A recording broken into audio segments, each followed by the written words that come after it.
ఈ మధ్య కాలంలో ఎక్కువగా వింటున్న సమస్య నాకు ఇమ్యూనిటీ తక్కువైపోయింది, ఇమ్యూనిటీ లేకపోవడం వల్ల ఈ సమస్య వచ్చిందని చాలా మంది వాళ్ళకి వాళ్ళే చెప్పుకుంటుంటారు.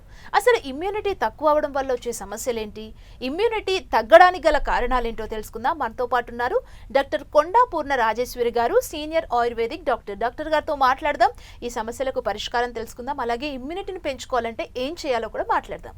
Hello doctor, welcome to 10 studios. Immunity తగ్గడానికి రీజన్స్ ఏంటి, ఇమ్యూనిటీ పెరగడానికి మనం ఎలాంటి పద్ధతుల్ని పాటించాలి డాక్టర్? ఇమ్యూనిటీ అంటే మనకి తెలుగులో వ్యాధి నిరోధక శక్తిగా తీసుకోవాలి.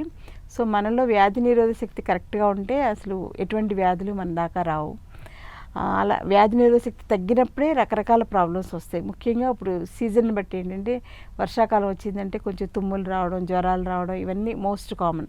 పిల్లల్లో అయితే వాంతులు విరేచనాలు చూస్తుంటాం. పెద్దవాళ్ళలో కూడా చాలామందికి మోషన్స్ ఎక్కువ అవడం, లేకపోతే మ్యూకస్ పడడం, అమీబియాసిస్ లాగా ఇలా రకరకాల సమస్యలు చూస్తూ ఉంటాం.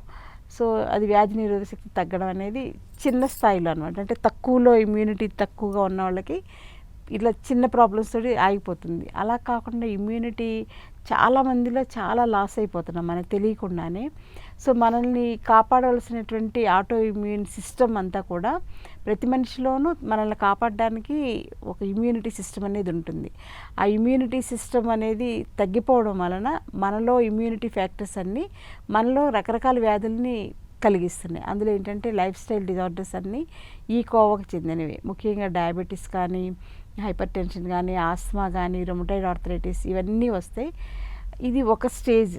పాత జనరేషన్లో వీటితో సఫర్ అయ్యేవాళ్ళు. ఇప్పుడు యంగ్స్టర్ ఏంటంటే యంగ్ జనరేషన్, సో వాళ్ళకి ఇంకా ఎక్కువ ప్రాబ్లమ్స్ వస్తున్నాయి ఇమ్యూనిటీ తగ్గడం వలన.